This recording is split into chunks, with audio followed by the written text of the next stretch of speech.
Padre, gracias porque podemos recurrir a ti, Señor, para pedirte que nos llenes, que nos hables, que tu Espíritu Santo se mueva en nuestras vidas, en cada uno de nosotros. Ayúdanos a ser sal y luz donde tú nos pones y ayúdanos a confiar en ti en cada momento. Ayúdanos en todas las cosas y a vivir tu palabra a diario. Por eso ahora te pedimos que al escuchar tu palabra podamos recibir la guía de tu Espíritu para entenderla, para hacerla carne en nosotros y para poder ser de bendición en este mundo que tanto te necesita y que está clamando por encontrar algo que dé sentido y esperanza a sus vidas, Señor, y sabemos que tú eres esa persona, Señor. Por eso te agradecemos y te pedimos en el nombre de Jesús todas estas cosas, Señor. Amén. Amén, hermanos. Vamos a proseguir con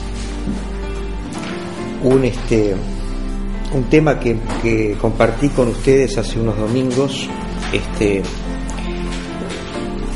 comenzamos, ¿se acuerdan? Leímos, vamos a volver a leer este verso, Lucas capítulo 2, 52, sobre nuestros modelos, ¿no? ¿Cuáles son nuestros modelos? ¿Quién es nuestro modelo?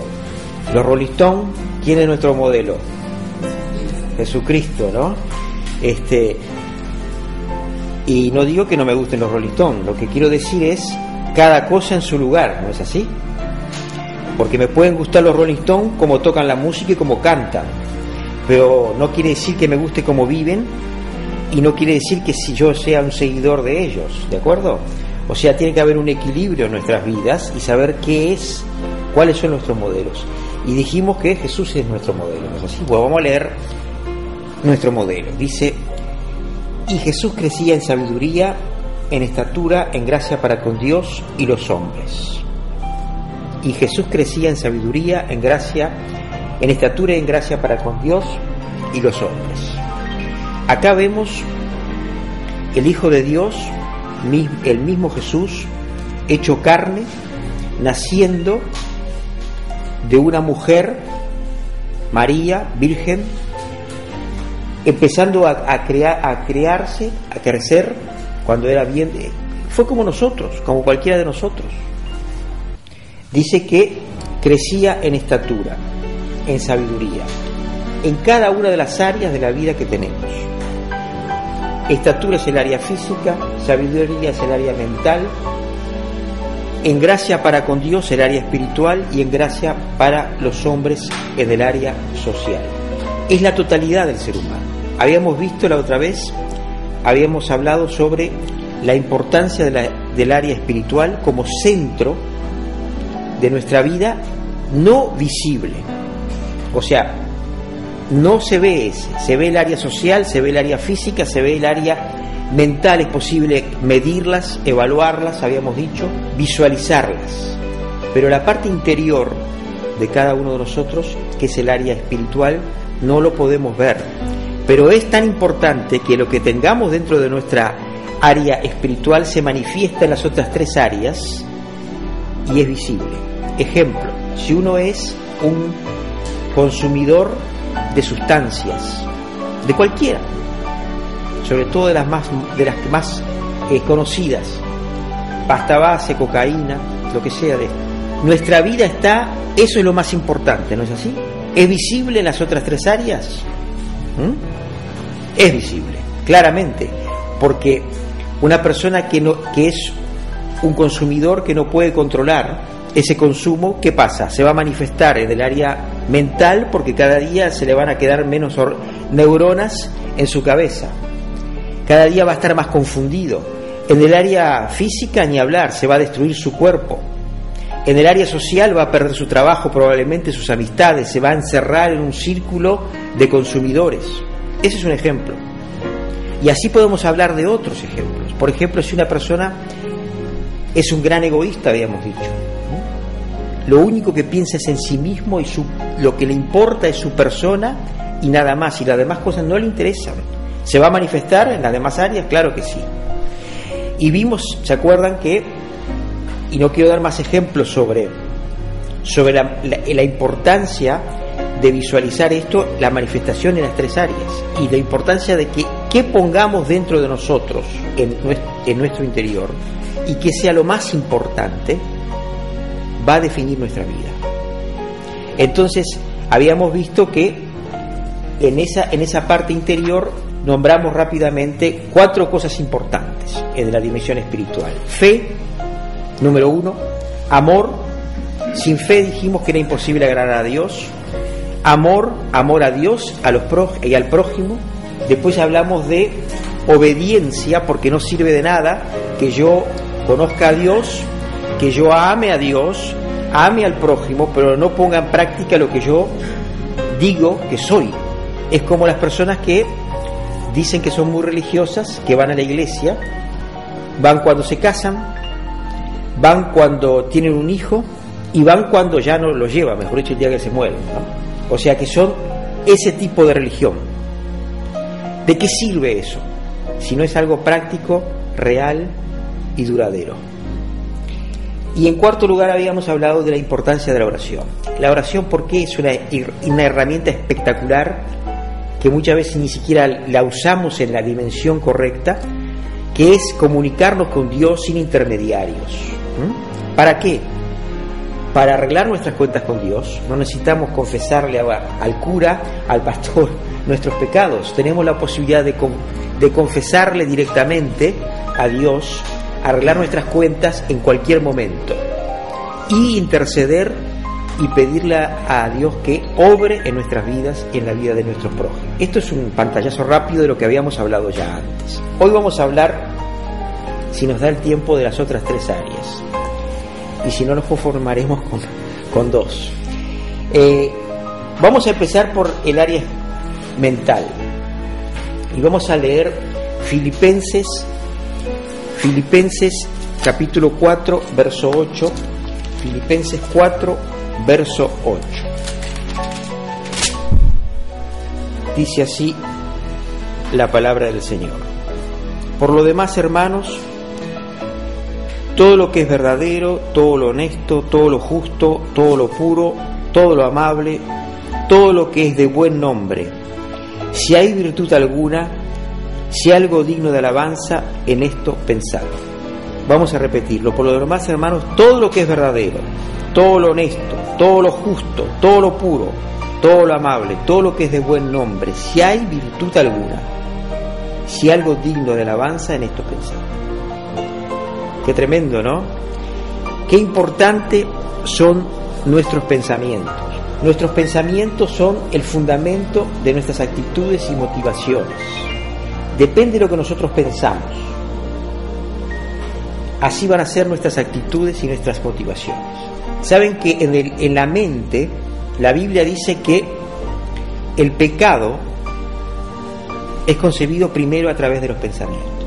O sea, y si no, ustedes piensen, cada vez que pecan, ¿ustedes pecan o no pecan? Como yo, pecamos todos. Entonces, cuando tenemos, ustedes piensen, cuando nosotros pecamos, siempre está precedido porque estamos pensando en algo, y eso nos cautiva, nos seduce. Entonces lo damos vuelta de una manera, lo ponemos de la otra, tratamos de justificarlo, tratamos de buscarle la vuelta y decir que no es tan malo, y después nos atrapa y caemos. O recordamos cosas que nos hacían felices, o nosotros creíamos que nos hacían felices, nos daban placer, y pensamos primero y luego hacemos. Entonces es importante, muy importante, que pensemos en esto, lo que nos dice acá Filipenses Pablo, cómo son nuestros pensamientos y qué importante que es eso en nuestra vida. A veces descuidamos estas partes, decimos no es importante. No, es muy importante, porque depende de nuestros motivos, qué van a hacer, cómo van a ser nuestros pensamientos, cómo cultivamos nuestros pensamientos. Y pensar es formarse ideas en la mente. Pensar es formarse ideas en la mente. Si yo estoy pensando todo el día y prendo la telenovela de turno, porque son todas iguales, ustedes, a través de los años, ustedes ven, son todas iguales. Entonces yo pienso y miro y digo, qué bárbaro. La chica pobre, ignorante, poco cultivada, se va a casar con el príncipe que está allí viviendo en Arabia, ¿no? Entonces es una cosa que uno entra en ese estado de irrealidad, de fantasía, y vive un mundo de fantasía. Entonces piensa que la vida es así, y la vida no es así. Nos quieren mostrar una idea que no es así. Entonces, y acá no estoy hablando de diferencias sociales, lo que estoy hablando de la trampa que viene alrededor de los pensamientos. ¿Qué tipo de pensamientos tenemos? Y acá Pablo nos dice que nuestros pensamientos deben de ser honestos, verdaderos, no falsos, no lo que nos dice la sociedad. Consuman, van a estar muy contentos y van a estar felices. Y si viven de la manera más en el mayor libertinaje, y si viven de la manera más desordenada, van a estar felices. Mentira, no es verdadero ese pensamiento, es mentira. Si a ustedes le dicen usen condón, eso es mentira, porque el problema no es que porque yo use el condón, voy a solucionar el problema. Tal vez simplemente pueda evitar un embarazo en un determinado momento, o me pueda salvar de una enfermedad. Pero el kit del asunto, la cuestión no es esa, es que yo debo de tener una vida ordenada en mi sexualidad. Debo de hacerla dentro del matrimonio, debo de, como dice la palabra de Dios, en lo verdadero pensar. Ahora, si yo pienso que está todo bien y que no importa y que no voy a pagar las consecuencias, que el problema no me va a alcanzar, que yo corro más rápido, vamos a ver que no es así. Después, todo lo que es justo, todo lo puro, lo amable, todo lo de buen nombre. Bueno, es difícil esto. Yo sé que uno tiene malos pensamientos, y acá tenemos que ser honestos. Pues dice, bueno, qué fácil que hablas vos, viejo, ¿no? Estás viejo. Yo estoy viejo, pero tengo malos pensamientos, y eso es así, porque no es el monopolio de la gente joven. Nosotros pensamos, los que piensan en el sexo son los jóvenes nomás. Mentira, todos pensamos, y todos tenemos tentaciones y tenemos malos pensamientos. Y alguien dijo hace muchos años que uno puede tener malos pensamientos. De hecho los tenemos, pues si nosotros dijéramos no tengo malos pensamientos, estoy mintiendo. Todos los tenemos. Pero lo que tenemos que evitar es el ejemplo que alguien dijo, bueno, yo puedo dejar que los pájaros revoloteen sobre mi cabeza, pero no debo dejar que hagan nido sobre ella. O sea, ¿qué quiere decir? No debo permitir que esos malos pensamientos hagan carne dentro de mí y yo viva de acuerdo a ellos y sea un esclavo, en definitiva. Eso es lo que nos está diciendo. Podríamos decir mucho más sobre los pensamientos, pero si nuestra cabeza lo único que recibe es basura, y yo la alimento con basura todo el tiempo, y acá basura de todo tipo, ¿tá? Porque acá no es solamente monopolio del sexo y el libertinaje, acá hay basura de otro tipo, basura de estar pensando siempre mal del prójimo, siempre me van a embromar, siempre tengo que cuidarme, siempre me van a robar. Es como ahora, tenemos una psicosis. Como todos los delincuentes andan en moto, ahora el otro día me estaba pensando, veía dos que venían ahí, yo estoy mirando, y estos dos no serán ladrones, me no van a estar robando. Entonces vivimos en una situación, una sociedad en la cual estamos todo el día en alerta, porque realmente, ahora con los enfermeros, ¿no? El día que nos toque ir al hospital, digamos, ¿quién me inyectará acá, no? Entonces, no podemos vivir de esa manera. Ahora, si nosotros estamos todo el tiempo pensando mal del prójimo, de la vecina, del vecino, del hermano, del marido, de la mujer, de los hijos, bueno, entonces estamos en una situación terrible. Tenemos que tener buenos pensamientos, positivos pensamientos, honestos. En esto si hay virtud alguno digno de alabanza, en esto pensar. Y este es el secreto para no estar cautivos y presos de los malos pensamientos. Muy bien, sigamos adelante. Nuestras actitudes y motivos. Vamos a leer Proverbios 23:7. Por cuáles son tus pensamientos íntimos, tal es él. Come y bebe, te dirá, pero su corazón no está contigo. Lo voy a leer una vez más. Porque cuáles son tus pensamientos íntimos, tal es él. Come y bebe, te dirá, pero su corazón no está contigo. Esto es lo que nos está describiendo, es lo complejo, lo engañoso, lo vidrioso y lo irreal que pueden ser nuestros pensamientos. Y tan fáciles de maniobrar, de manipular y ver. Vamos a leer Filipenses 1:10, dice: para que aprobéis lo mejor, a fin de que seáis sinceros e irreprochables para el día de Cristo. Para que aprobéis lo mejor, a fin de que seáis sinceros e irreprochables para el día de Cristo. Sinceridad, honestidad en nuestras actitudes, porque nuestras actitudes y motivos están ligados estrechamente. Una actitud es una creencia firme acerca de un valor o falta de valor. Esa es lo que significa una actitud, una creencia firme sobre algo. Si yo creo que el amor es importante, yo voy a tener una actitud frente al amor, a ese valor que considero que voy a tratar de desarrollar el amor, voy a tratar de amar al prójimo, el amor se aprende. Miren que nosotros no nacemos con amor, lo aprendemos porque nuestras madres, nuestros padres, el entorno nos enseñan y nos enseñaron que amar es bueno. Ahora, si yo aprendo que lo que tengo que hacer es lo contrario, es odiar, entonces voy a aprender eso. Y ¿saben una cosa? Eso es una realidad. Hay gente que está aprendiendo eso. El otro día, cuando tuve el accidente con el auto, estuve con un policía durante horas esperando todos los trámites, todo, estuvimos hablando, y entonces entramos a hablar. Y hablamos de todo un poco, me contó su vida. Tuve la oportunidad de compartir el evangelio con él y le di un evangelio de los Gedeones también, que lo tenía en el auto, el último que me quedaba justo ese día. Pero a lo que voy es, el policía me dice, entre tantas cosas que me contó, pero me dice: voy a un barrio determinado, entro por los pasillos en un operativo y vienen unas criaturas que son así, me dice, chiquititas así. Y me miran así y me dicen: che, milico, no sé qué, ¿viste? ¿Qué estás haciendo acá? Entonces me estaba dando el ejemplo que esos niños estaban ya siendo educados con una determinada mentalidad. El milico es malo, es nuestro enemigo, ya para sí la palabra milico es una forma de descalificación. Entonces, a lo que voy es a eso. ¿Cuáles son nuestras actitudes y nuestros motivos? El motivo es simplemente por lo que uno hace. Por lo tanto, una actitud acerca de ti mismo motiva la manera en que cómo actúas hacia los demás. Y podemos tener motivos ocultos, ¿saben? A veces nos desayunamos que una persona que está al lado nuestro durante años, pensábamos que pensaba de determinada manera, y lo único que hacía actuaba de determinada manera, pero tenía motivos ocultos, tenía otra agenda, como decir. Y eso lo vemos en nuestras iglesias muchas veces. Hay gente que viene a la iglesia y dice que es como nosotros, piensa que decimos es cristiana, pero tiene una agenda oculta.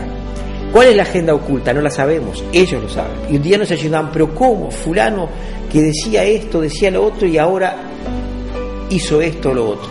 Tenía una agenda distinta, quería que se le ayudara en la iglesia, quería que se le consiguiera un trabajo, quería que le hicieran la palanquita en algún lugar, que le dieran víveres, que le dieran ropa, que lo ayudaran.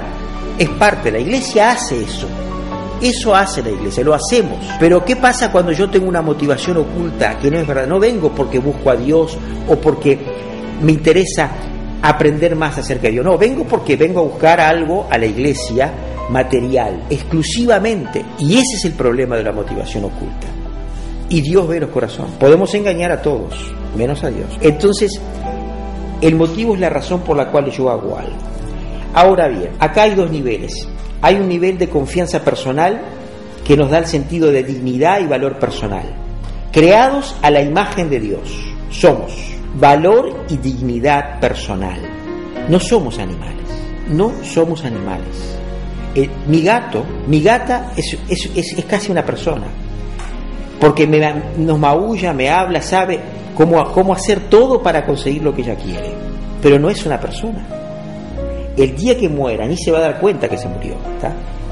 Porque no sabe, no entiende, no razona. Pero los seres humanos tenemos dignidad y valor personal. Ella se frota contra mí cuando quiere comer, me maulla, me hace todo lo posible. Cuando se enoja me araña también, pero no tiene dignidad, no tiene valor personal, no está hecha imagen de Dios como nosotros los seres humanos. Y eso es un orgullo. Ahora, orgullo que es contrario a vergüenza. Orgullo que es contrario a vergüenza y no orgullo que es contrario a humildad. Son cosas distintas. Yo estoy orgulloso de ser hecho a imagen y semejanza de Dios. No tengo esa falsa humildad que a veces hay. Ay, yo soy el último hermanito, miren, soy tan humilde que ni respiro. Yo soy orgulloso de ser hijo de Dios. ¿Ustedes están orgullosos de ser hijo de Dios? Amén. Y esto es muy importante que lo entendamos para tener un equilibrio y un sentido de proporcionalidad en nuestra vida. Y nuestro nivel de aceptación de uno mismo. Ama al prójimo como a ti mismo. Si nosotros no nos aceptamos a nosotros mismos, no podemos amar al prójimo. Esto es un principio bíblico y es un principio que lo ha tomado la psicología. Se apropió la psicología de ese principio bíblico. Yo no puedo amar al prójimo si yo no me amo a mí mismo. Si yo creo que soy una porquería, que soy una mala persona, que soy un desgraciado, que no tengo valor ninguno, que no tengo dignidad, que yo no... ¿Saben lo que es no tener dignidad? Cuando alguien me dice algo y yo lo hago igual, sabiendo que está mal, no tengo dignidad ninguna, ¿está? Entonces, ¿cómo yo puedo amar a otra persona cuando yo no me amo a mí mismo? Es imposible. Entonces yo tengo que equilibrar eso, cambiar eso en mi vida. Que nuestros motivos y actitudes, buenas o malas, afectarán nuestra conducta y a los que nos rodean. Eso es una cuestión que tenemos que dejarla clara. Vamos a afectar al entorno nuestro con nuestras actitudes.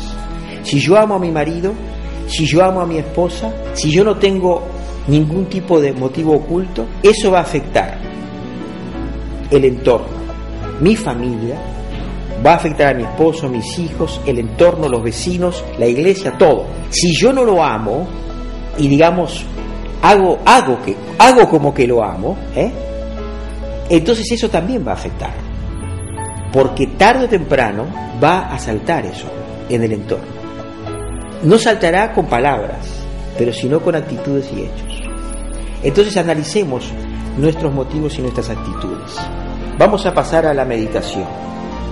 Salmo 1:2 dice así: si no en la ley de Jehová está su delicia, y en su ley medita de día y de noche. Meditar es pensar profundamente, examinar, rumiar una idea, es reflexionar, es darle a la mente una oportunidad de ordenar una situación.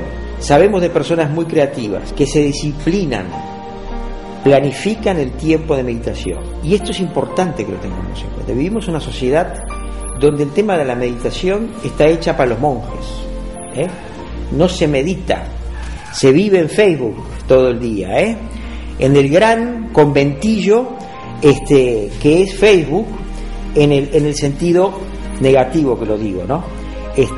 Pero ustedes me entienden lo que digo, porque si ustedes miren el nivel de comunicación que hay. Me levanté, yo no tengo Facebook, aclaro por las dudas, ¿no? Pero como le he dicho el de mis hijos, o como entro en algunos amigos, ¿cómo es? Hola, me levanté de mañana, ¿te peinaste? Sí, estoy desayunando. Ah, bien. Ese es el nivel de comunicación. ¿O fuiste a tal lado? Sí, fuimos. Voy a ir a tal lado, vamos allá. Ya sé que hay otros que tienen otro nivel de comunicación. Pero lo que quiero decir es el gran... Todo el mundo chimenta ahí, ¿no? Nos enteramos de todo a través de Facebook. Ahora, ¿cuánto tiempo tenemos para meditar y reflexionar? Ordenar nuestra cabeza. Es decir, parar y decir, bueno, muy bien. La sociedad quiere que estemos, porque todo el sistema está hecho de una manera que está hecho para que no pensemos. ¿O ustedes se creen que los políticos quieren que pensemos? No quiere que pensemos, El gran capital, ¿ustedes piensan que quiere que pensemos? No, quiere que seamos consumidores y reflexivos, que seamos gente que se lleva a nivel de las emociones la vida, ¿tá? Esta se está pim, a 100 por 1000, Estamos al palo, como dicen los chiquilines ahora. ¿Y qué quiere decir estar al palo? Quiere decir no pensar, actuar por instinto y velocidad. Y después vemos cómo arreglamos. Y ahí vemos las vidas. Ahora, qué distinto es cuando yo paro, reflexiono, analizo y pienso. Y acá la Biblia dice que tenemos que ser reflexivos, analizar.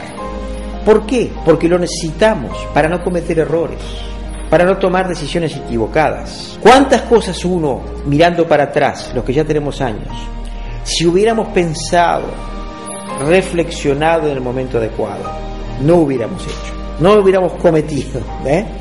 Los que somos viejos sabemos lo que estamos diciendo. Esas equivocaciones que nos pesan tanto, bueno, tenemos que meditar, reflexionar, rumiarlas, ordenar la situación sobre nuestra familia, sobre nuestros amigos, sobre nuestros estudios, sobre nuestro futuro, sobre la comprensión de las verdades espirituales. No comernos la pastilla como viene envuelta, porque a veces viene la pastilla equivocada, o no vieron lo que está pasando ahora, entonces nos dan la pastilla equivocada, pero a veces en la parte espiritual viene muy bien envuelta, pero en el fondo de la no es verdadera. Entonces tenemos que pensar a aprender estas cosas y sobre todo tratar de juntar lo que es la teoría con la práctica, que es el gran problema. Yo a veces veo que la gente tiene un gran discurso teórico sobre algo y lo tiene bien fundamentado, bien estructurado, pero es un discurso y nunca logra encajarlo en la práctica. Es un discurso, pero no tiene vida el discurso, porque no lo aplica y no logra aplicarlo en la vida. Entonces es importante que meditemos y sobre nuestras responsabilidades, sobre nuestra condición espiritual, sobre nuestros fracasos, sobre los pasos correctivos de esos fracasos, porque todo a veces lo queremos simplificar. Ya está, ese vino uruguayo, el ta, ¿no? Ta, nos conocen en todos lados por ta. Está bien, ta. No está, porque decir está viene después todo lo demás, ¿tá? Entonces uno quiere a veces evitar tener que pensar. Queremos decir, está todo bien, déjalo correr. Pero no queremos pensar, porque pensar significa tomar responsabilidad. Y decir, bueno, yo viví de esta manera hasta ahora, me equivoqué en esto, bueno, ¿cómo voy a salir de esto? ¿Cómo voy a corregir esto? Y yo me alegro cuando escucho gente que dice, el Señor me habló, cambié en esto, me di cuenta a tiempo que estaba en un camino equivocado, que Él estaba errando.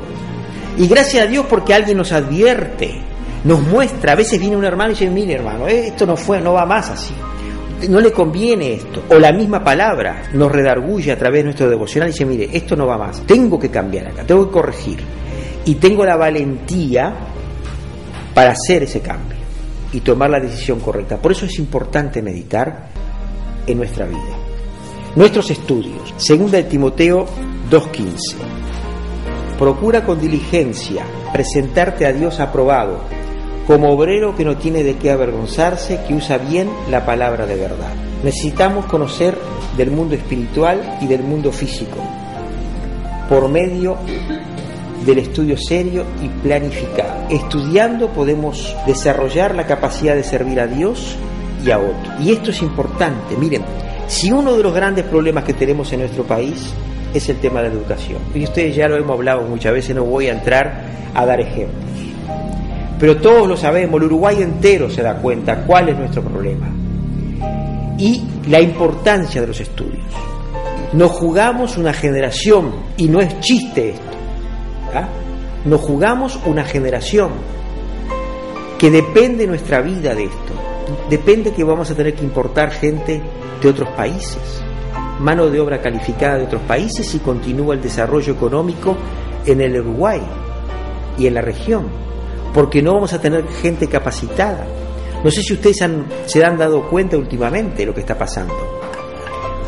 ¿Cuántos años hace que no veíamos en las vidrieras de los negocios, se necesita persona para esto, se necesita persona para lo otro? ¿Por qué? Donde yo voy a hacer fotocopias, por ejemplo, en el centro, todos los días encuentro caras nuevas, porque hay una rotatividad impresionante. La gente dice, no, en otro lado consigo un trabajo mejor, me pagan más, me voy para... ¿Por qué? Porque el que estudia, el que se cultiva, es el que tiene mejores posibilidades. Y esto es fundamental, y no es lo contrario a lo que a veces hemos escuchado, que el hecho de estudiar nos va a quitar la fe. Esto es mentira, esto es un error. Estudiar y conocer más no nos va a quitar la fe, porque pobre de nosotros si nos quitara la fe. Al contrario, tenemos que trabajar en esto profundamente, y esto es el estudiar podrá desarrollar nuestra capacidad para servir a Dios y a otros. Y hemos escuchado el testimonio de Steve que dio hoy al principio, la importancia de ser sal y luz en todos los lugares y de tratar de llegar a lo máximo posible en la voluntad del Señor. Entonces, tengamos en cuenta nuestros estudios. No se trata simplemente de asistir a la iglesia, a las clases de la iglesia. Tenemos que relacionar lo que aprendemos del universo físico, de la sabiduría, el conocimiento, y con lo que viene de Dios. Esa es la síntesis que tenemos que hacer. En nuestra generación, en la mía, había un gran dilema. Era, si tú ibas a la facultad o a la universidad, podías perder la fe. Y yo les digo esto, es cierto en algunos casos que ha pasado, pero ¿saben qué? Nuestra fe no se basa en los estudios, se basa en la palabra de Dios. Los estudios son el complemento, son el disparador de la proyección que puede tener nuestra vida. Cuanto más lleguemos, y yo me congratulo escuchar gente que está en los más altos niveles, en la política, en la educación, en el comercio, en todas las áreas de la sociedad, cristianos verdaderos siendo sal y luz, y eso es lo que necesitamos, más gente capacitada. Así que tenemos que estudiar y no perder el tiempo en nuestra vida. Habría mucho más para decir sobre esto, pero vamos a seguir rápidamente. Entonces, para recordar simplemente esto, dijimos actitudes y motivos, nuestra meditación y nuestros estudios en el área y nuestros pensamientos en el área mental. Alguien dijo que Jesús, y con esto quería concluir esta parte, dice que hicieron estudios hace muchos años estudiaron la mente de Cristo en base a su vida. Usted sabe que se puede estudiar la mente de una persona, no solamente con test psicológicos, o sea, porque los test ya son historia pasada. Antes decía, bueno, una persona inteligente es una persona que tiene un cociente intelectual de determinado nivel. Eso ya fue, no existe más. Ahora se mide a través de lo que se llama inteligencia emocional. Es cómo yo interactúo con el medio ambiente. Cómo yo logro. Yo puedo ser una persona muy inteligente y puedo estar brillante. Y de hecho hemos visto gente brillante, pero que no logra cultivar, aplicar esa inteligencia, equilibrarla, llevar a la práctica las ideas. No logra formar una pareja, por ejemplo. Es una persona muy inteligente, brillante, un profesional, pero no logra poder formar una pareja, una familia. Entonces, ¿en base a qué se mide? Se mide en base a la vida, a cómo actuamos en la vida. Entonces se hicieron estudios sobre la mente de Cristo, en base a quién era, cómo vivió, qué logró, qué posibilidades tenía, qué limitantes tenía. Y ¿saben una cosa? Se llegó a esta conclusión: la mente de Cristo es la mente más equilibrada y perfecta que hubo, en base a la forma en que vivió. Eso es brillante. Entonces, por algo la Biblia nos dice: tened la misma mente que Cristo Jesús tuvo, tened el mismo pensamiento que Jesús tuvo. Y eso nos da la certeza y la seguridad que si lo hacemos en el área mental vamos a tener éxito. Vamos a leer 1 Corintios 6, 19 y 20. ¿O ignoráis que vuestro cuerpo es templo del Espíritu Santo, el cual está en vosotros, el cual habéis recibido de Dios, y que no sois vuestros? Pues habéis sido comprados por precio. Glorificad pues a Dios en vuestro cuerpo y en vuestro espíritu, los cuales son de Dios.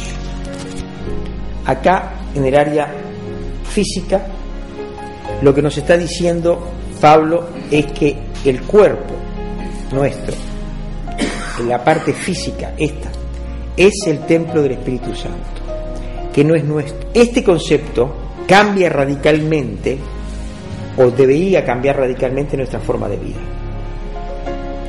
Entonces vamos a ver este punto.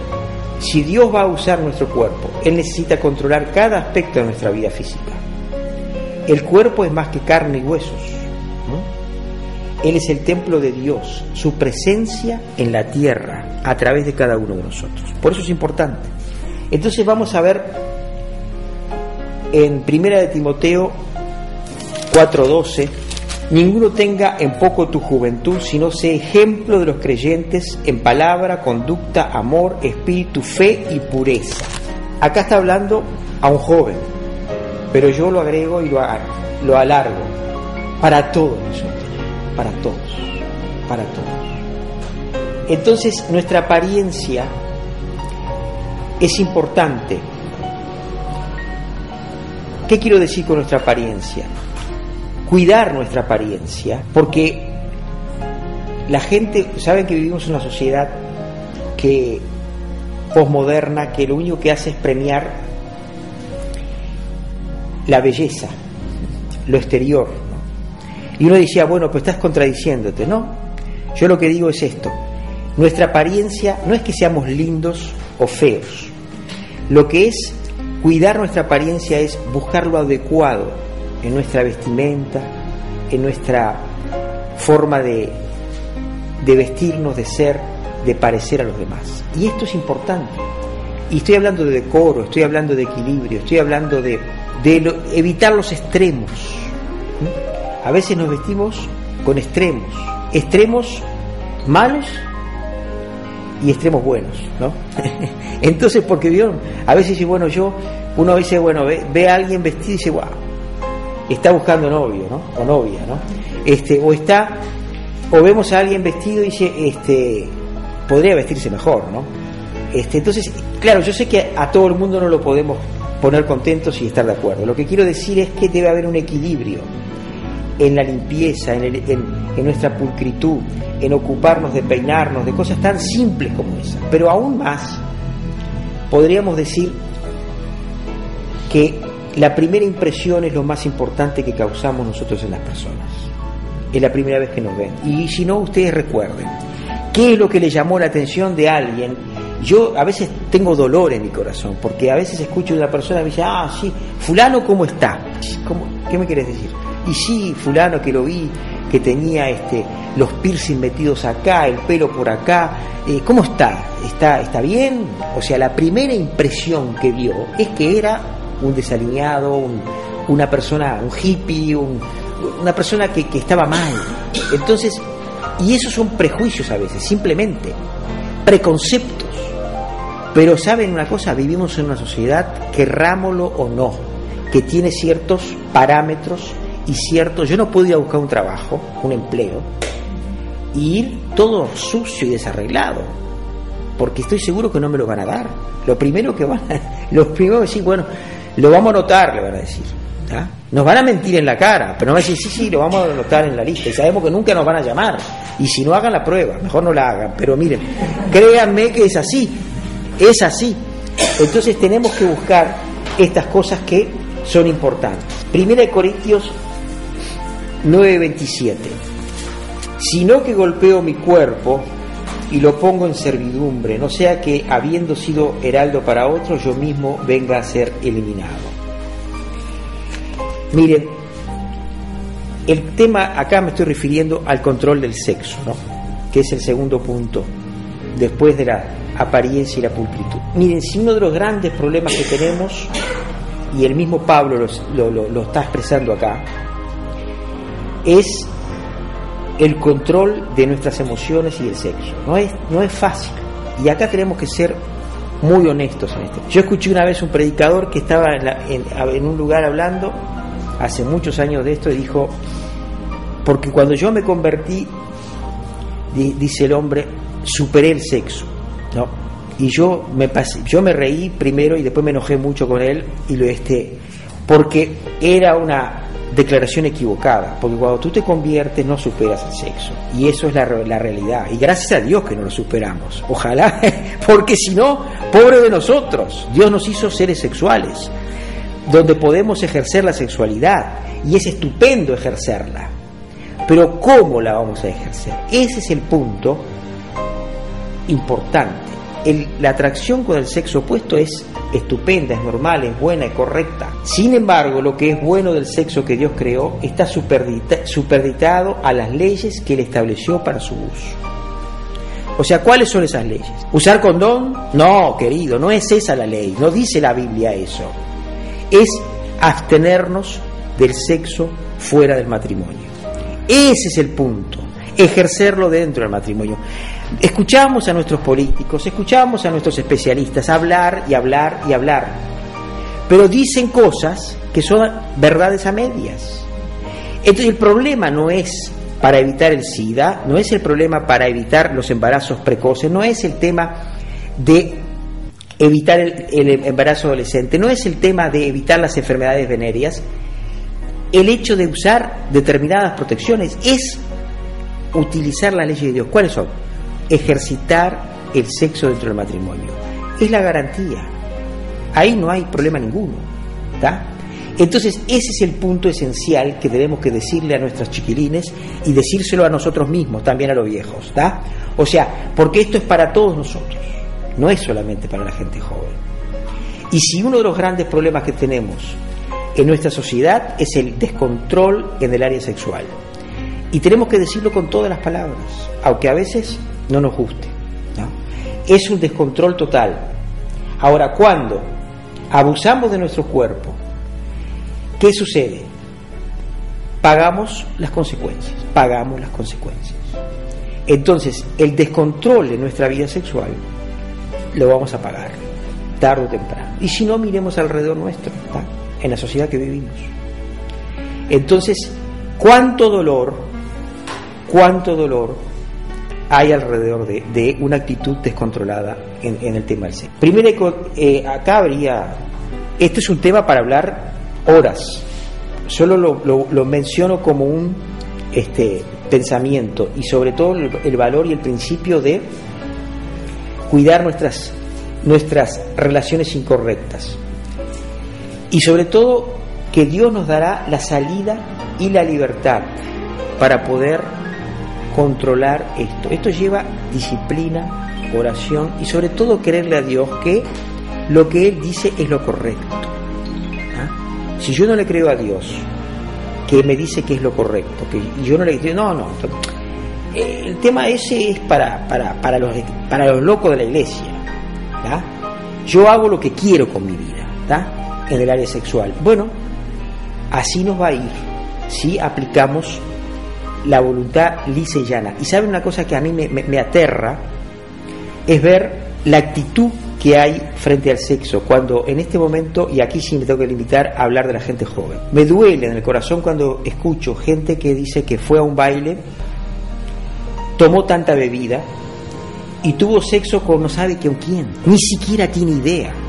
Queridos, esto es espeluznante, y eso tenemos que decirlo y tenemos que remarcarlo y tenemos que tratar de enseñar eso en la escuela dominical, enseñar a nuestra gente, enseñar que no se puede vivir de esta manera. Cuando se vive de esta manera se pagan las consecuencias, primero para nuestra vida y también a la del prójimo, y no hablemos de las consecuencias a largo plazo.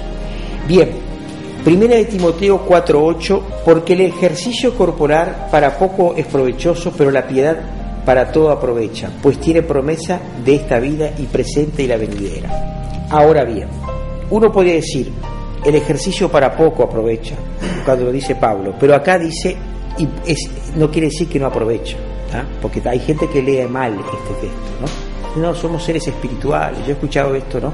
Nosotros somos seres espirituales, no gastamos el tiempo haciendo ejercicio. No. Bueno, miren, cuando Pablo usa las imágenes de la carrera, el que corre la carrera atrás de un premio corruptible, ¿no? Entonces hemos distorsionado a veces esto, diciendo, bueno, el premio verdadero en realidad no es una carrera de maratón o ciclista o lo que sea. El verdadero premio no es una copa, es la realización espiritual, no. Pero acá lo que quiero decir ahora es que nuestra salud es importante, porque el cuerpo es templo del Espíritu Santo. Mis queridos, la salud es importante. ¿Y qué quiere decir con esto? Que tenemos que alimentarnos adecuadamente. ¿Qué quiere decir esto? Balancear nuestras dietas. Tenemos grandes problemas en el Uruguay por causa de la forma que comemos, ¿tá? Nosotros somos unos carnívoros, y yo me lo digo a mí mismo, ¿no? Si nos sacan la carne, no sabemos qué comer, ¿no? Y queridos, tenemos que aprender a equilibrar nuestra dieta, porque eso depende de nuestra salud física. Tenemos que comer verduras, tenemos que comer frutas, tenemos que comer... pero es la verdad.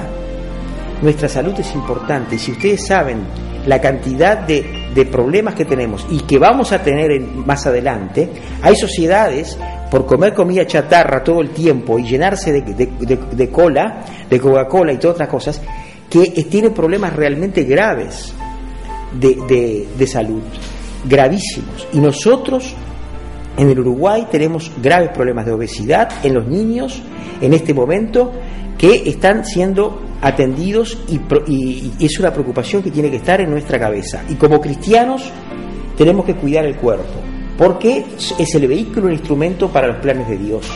Y tenemos que vernos saludables, porque esa es primero la voluntad del Señor, el primer punto. Y hacer todo lo necesario en este sentido. Ni hablar sobre el hecho de no comer. Hay un montón de enfermedades alrededor, nuevas, como la bulimia, la anorexia, toda esta manía que ha llevado a la sociedad a un modelo determinado de belleza que la sociedad nos ha mostrado y nos dice todos los días a través de los medios, que creemos que las personas que tienen que ser escuálidas y determinada forma. Y se cometen un montón de problemas, de excesos de no alimentación a la inversa. O comemos mucho o no comemos nada. Entonces, el equilibrio que tenemos que tener para nuestra salud. Y por supuesto, solo lo nombro. Ni hablemos de las cosas que son perjudiciales para la salud, ¿no? Como el tabaco, las drogas, el alcohol en exceso. Bueno, ¿cuántas cosas podríamos nombrar? Los medicamentos en forma desmedida,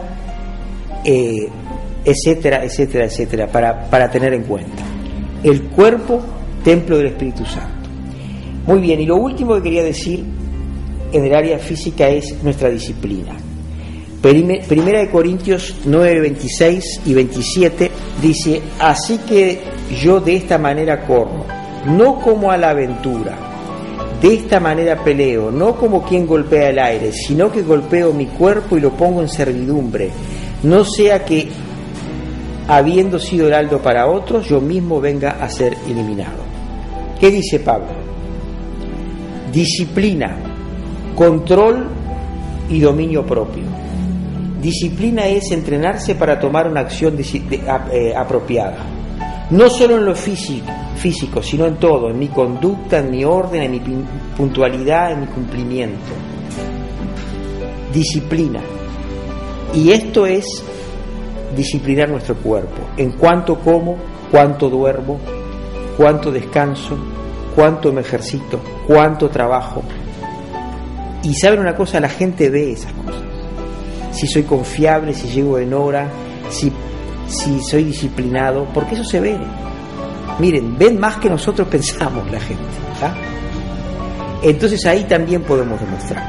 Yo voy a parar acá hoy, porque no nos da el tiempo para la dimensión, el área social, lo tomaremos en otro momento, pero para concluir quería decir esto. Podríamos dar muchos ejemplos sobre distintos aspectos que hemos tomado hoy. Pero miren, lo más importante es lo que dijimos el primer día. Lo que está adentro de nuestra vida va a manifestarse en el exterior. Entonces analicemos a la luz de la palabra de Dios, a la luz de los principios bíblicos, estos aspectos que hemos visto tan prácticos en nuestra vida, la de todos los días, la que la sociedad nos ve, nuestros familiares nos ven, la que no podemos ocultar. Podemos ocultarlo en parte, pero ¿saben? Cuando uno está deprimido, la gente se da cuenta o no se da cuenta. Cuando uno está triste, ¿la gente se da cuenta o no se da cuenta? Sí. ¿Tenemos derecho a estar deprimidos y estar tristes? Sí, tenemos derecho, pero no tenemos derecho a vivir una vida en forma deprimente y triste permanentemente. Tampoco somos personas, los cristianos, que como dicen, estamos siempre alegres, ¿no? Siempre estamos en el piso 10, ¿no? No, mentira. También tenemos no estamos siempre alegres, porque si no seríamos máquinas, ¿eh? Somos personas de carne y de hueso, equilibradas, o por lo menos tratemos de ser equilibrados. Y tomemos el ejemplo y los principios de Cristo. Crecía en gracia para con Dios, con los hombres, en estatura y en sabiduría. Y Dios nos dio ese ejemplo espectacular que es la vida de Cristo. Y quiere que cada uno de nosotros tengamos nuestro lugar en la sociedad y hagamos nuestra parte. Vamos a orar a despedirnos. Gracias, Padre, por tu palabra, por que a través de ella tú nos enseñas cómo debemos de vivir. Gracias por el ejemplo tuyo. Gracias porque a través de tu vida, Cristo, nos enseñas. Nos dices cómo debemos de hacerlo, qué no debemos de hacer, cómo debemos comportarnos. Padre, ayúdanos a entender estas cosas. Danos el valor de hacer los cambios necesarios en nuestra vida. Danos la fuerza a través de tu Espíritu Santo de poner en práctica tus verdades en nuestra vida. Danos, Señor, el valor de hacerlo, la valentía, Padre, para encarar esos cambios en nuestra vida cuando sean necesarios. Te agradecemos y te lo pedimos en el nombre de Cristo Jesús. Amén, Señor. Amén. Que el Señor les bendiga.